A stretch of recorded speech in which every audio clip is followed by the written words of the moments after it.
Every sip of Coca-Cola brings you closer to the excitement of the FIFA World Cup 26.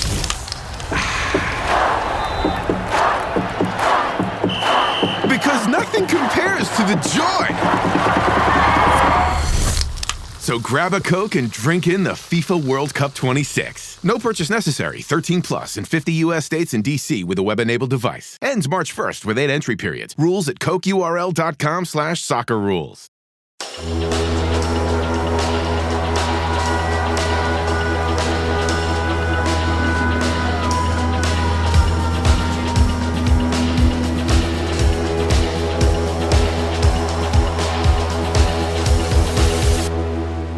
Hello, everybody. Welcome back to another single shot series. I really hope you guys are enjoying these little single shot episodes. I think they're a lot of fun. It allows me time to really dig into the weeds on certain topics, and also allows me to really readjust and come in whenever there's like kind of something new and fresh coming in.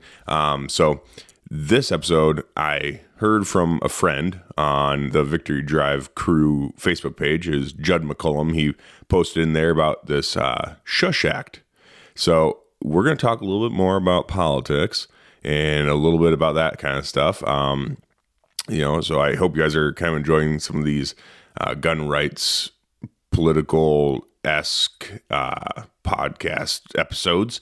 But Judd posted in there about the SHUSH Act. So I started looking into it a little bit, and it's an act called Silencers Helping Us Save Hearing.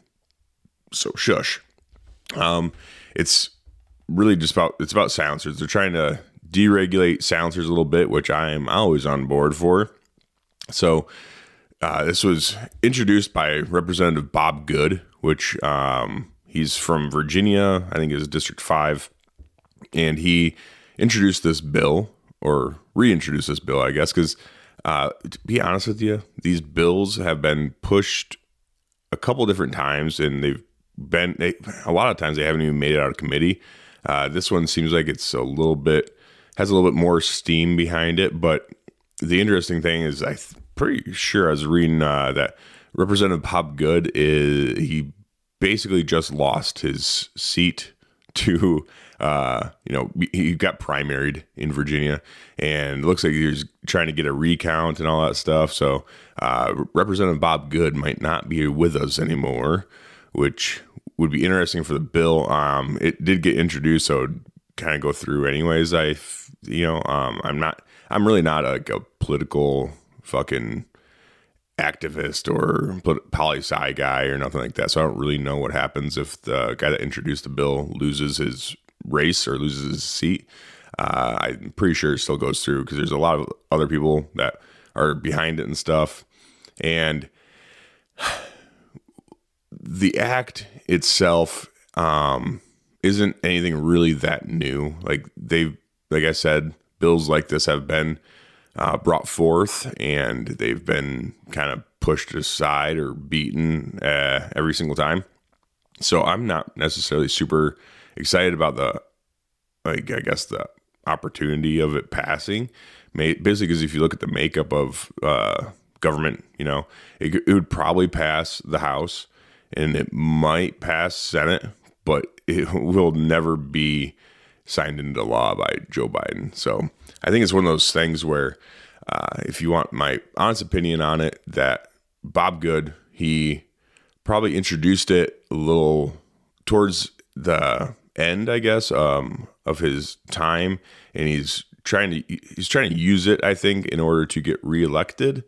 I don't really necessarily think he thinks it's going to win. So that's another reason why I'm not super stoked about it, because a lot of times these politicians will put stuff out and just in order to use it on the campaign trail and not really stand behind them. It's more of just it's a political act most of the time. But regardless of what may or may not happen, this is being addressed, and it's kind of fun to talk about because it's one of those things that I really think that suppressors or silencers should be deregulated. There's absolutely zero reason why they're on the NFA list as an NFA item. There's it makes zero sense to me. So I do kind of want to go through. There's an article out there that gives a decent representation. It's very, very short. It's from the National Association for Gun Rights. Everyone knows what their shortened name is. But so NAGR, they posted this article, and I will just read through it real quick, and we'll go from there. So Washington, D.C., Representative Bob Good, Republican, Virginia 5, introduced a bill this week to remove suppressors or silencers from federal regulation. The Silencers Helping Us Save Hearing Act, the SHUSH Act, deregulates suppressors by completely removing them from all federal regulation. Quotations here. Representative Bob Good is a champion for gun rights, and his legislation displays his dedication to restoring the Second Amendment rights for all law-abiding citizens, said Dudley Brown, president of the National Association for Gun Rights. Most in Congress who support silencer freedom want full deregulation, and that's exactly what Bob Good is doing with his bills. The SHUSH Act removes silencers from all federal control. Suppressors, this is, I think, a quote from Brownsville. Okay, so suppressors are accessories and should be treated just like magazines, scopes, or gun stocks. Treating an accessory the same as a gun sets a bad precedence for anti-gun legislators to further regulate other accessories in the future. There's no reason they should be subjected to the Brady registration scheme, said Brown. We're happy and privileged to be able to work with Representative Good on this legislation and excited to continue pushing it forward, Brown concluded. The National Gun Rights Association, or the National Association for Gun Rights, is the nation's second largest pro-gun organization with 4.5 million members and supporters nationwide. Okay, so that's just a little snippet from the National Association for Gun Rights. So yeah, I mean, he basically says it. I agree, basically, where suppressors or silencers is the legal term. Actually, if you look into the NFA and the way the government addresses them, they should not be regulated. It does not make any sense. It is just an accessory. Without a gun or bullets or anything like that, it is literally just a paperweight. So I personally believe that that guns themselves should be deregulated, but they're not asking me, and that's a bit of a far shot with the government and stuff. But silencers especially, there is zero reason for them to be regulated. You should be able to buy them from a fucking gas station while you're fueling up. There's literally no reason. I don't know if you guys know or whatever, that there's really a reason to have these things regulated the way they are. It doesn't make any sense, and it does help save your hearing. So I do want to go into the safety side of things. Like, if you guys don't know, silencers don't actually silence your gun completely. Like, we all basically know that. We've seen, by this time, enough people have suppressors and stuff where we know that they do just suppress and not silence.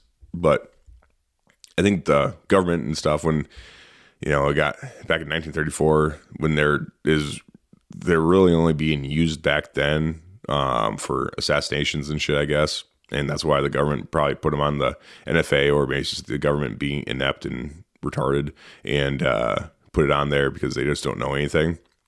But basically, it got put on there on the NFA list back in 1934, and it's been on there ever since. But in today's day and age, the way the gun climate's been going and everything else, everyone's running suppressed, honestly. Like, it's gotten a lot cheaper. Manufacturing costs have come down, so costs for products have gone down. So it's getting a lot more affordable to get into. I will say that paying the $200 then was a lot bigger deal than it is now due to inflation. The only good thing to come from inflation was probably making $200 seem like not much, So a lot more people are getting into them, and the ATF even is backing it a little bit and making it a lot easier, or quicker, I should say, not easier. It's the same process, making it a lot quicker to acquire a silencer for, whatever purpose you want to use them for. So if the ATF is even making it move faster in order to get one, then I really do feel like there's zero reason for them to be regulated. And that tax stamp is literally just an extortion cost on our rights. So what we're really doing when we're paying that $200 tax stamp, we're just renting our rights from the government. And I don't think that's right. We shouldn't be doing that. So that's my 2 cents on that. But it does really help save your hearing. Like, I don't know the percentage of, silencer noise reduction. I think it's significantly low. Like I think it makes most rifle calibers and stuff hearing safe without any hearing protection. I know when I went to South Dakota with Matt Hoynes and Scotty Sullivan, we ran all the guns suppressed because Matt works at Silencer Central, so he has access, and we ran all of those guns suppressed, and we didn't wear hearing protection not one time, and it was awesome. Like we shot, there are smaller calibers, like 17 HMR, 17, another 17. I can't remember what exactly it was. 223, 6.5 Creedmoor, all sorts of fun stuff to shoot at prairie dogs, and it was easy. It was awesome, and it does help. Not only does it help your hearing, but also helps with recoil management. So it absorbs a lot of recoil and dissipates that very quickly. So it makes your shots a lot easier to handle. And especially when you're talking like women and children that are getting into shooting guns, having them suppressed makes things so much better. Because especially with kids or first-time shooters, they hear that loud bang and then a sharp jolt to their shoulder. It does kind of make them startled, and it could get them starting off with really bad habits, especially when it could start them if you start them too early or with too high of a caliber, or too big of a caliber, then can really cause a lot of issues later on, and start them at an early age to start wincing and anticipating and all that stuff. So I really do think that that suppressors, they help so much, especially on that aspect, and keeping things for most calibers, keeping them hearing safe without any hearing protection is a huge deal. Coming from a guy that's mostly deaf in his left ear, it does. I want to save as much of my hearing as possible because it sucks. So I would appreciate this act to get passed through. I just, like I said, I think they should be way more available, especially when we're talking like public safety, right? So back in COVID days, we like to talk about public safety all the time. Well, this is pretty public and pretty fucking safe. So I would love to see this go through. I am staying hopeful because that's the way I am. I'm being realistic. When I'm being realistic, I don't think it's going to make it anywhere, just because I don't think there's any appetite for this kind of legislation in government right now, with so many fucking anti-gun politicians and lobbyists out there. I just don't see this actually getting through, and definitely not signed into law by Joe Biden. If this bill survives, but takes a while, and then maybe Trump gets in office, then maybe it will go through. But let's also face it, Trump, however good he was in the economy and all that stuff, he really was not that good on guns and gun rights. The whole bump stock thing happened due to him. Granted, do I think bump stocks are fucking gay? Yes, but Trump did ban them, I think, with an executive order, if I remember right. And I remember when that happened, I'm like, yeah, well, bump stocks are kind of gay, but he shouldn't have done that. He shouldn't have done that. He knew that it wasn't really he might not have known. He's just listening to his handlers, I'm sure, but it wasn't the right call. It was very bad for him to do that. Like, Trump has honestly signed more gun control legislation than Obama did, honestly, which is fucking kind of wild to think about. So I don't think Trump was really that good on the gun issue personally, but he didn't really do anything that crazy. He did just enough to quell the gun control lobbies and stuff, but we don't need to quell them. We don't need to give them anything. That's my stance on the gun lobby, or the gun control lobby, and all those guys. It's like we shouldn't give them any more. We should give them 0 more inches in this fight, and we should be trying to take more back. As of right now, it seems like the Supreme Court is an actually constitutionally led court for the most part.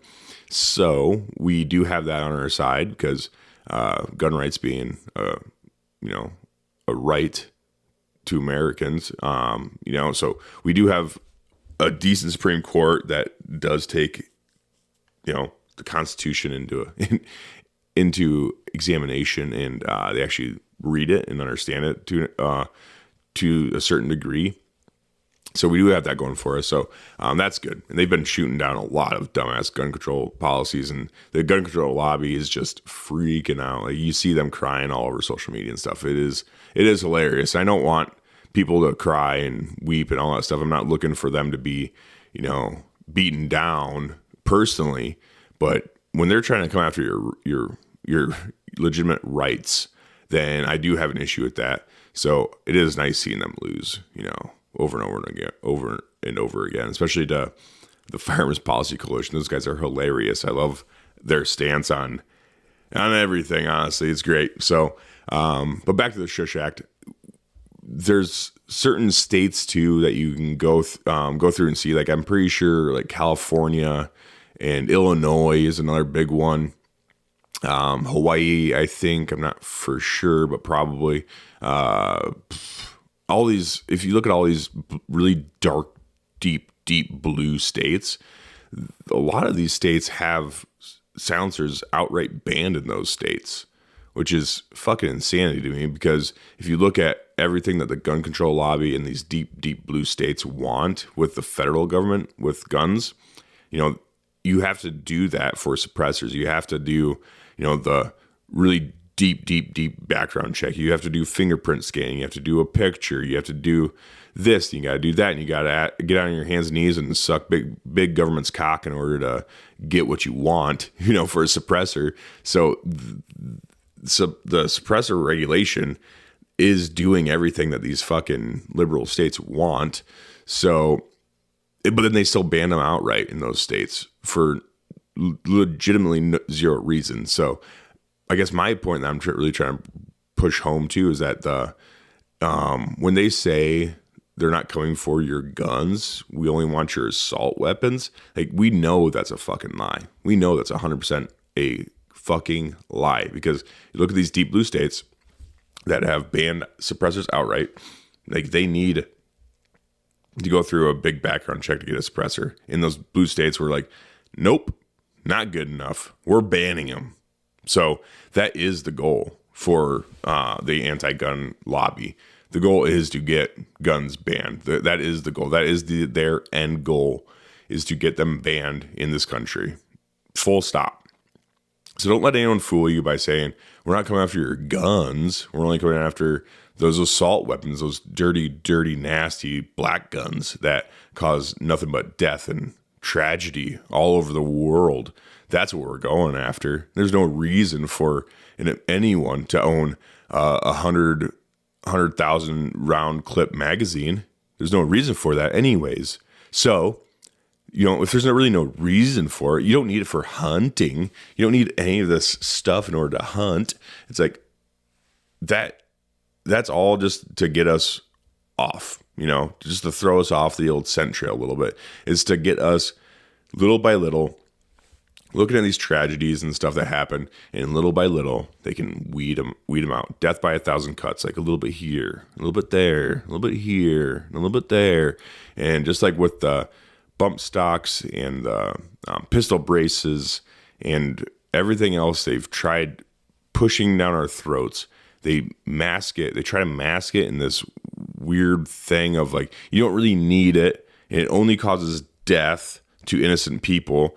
So there's really no reason. It's a win-win if we just get rid of this certain thing, whether it's an accessory or an actual style of gun. It's just this. Once we get these, then we're done. We're good. We're okay with you having shotguns and bolt action rifles.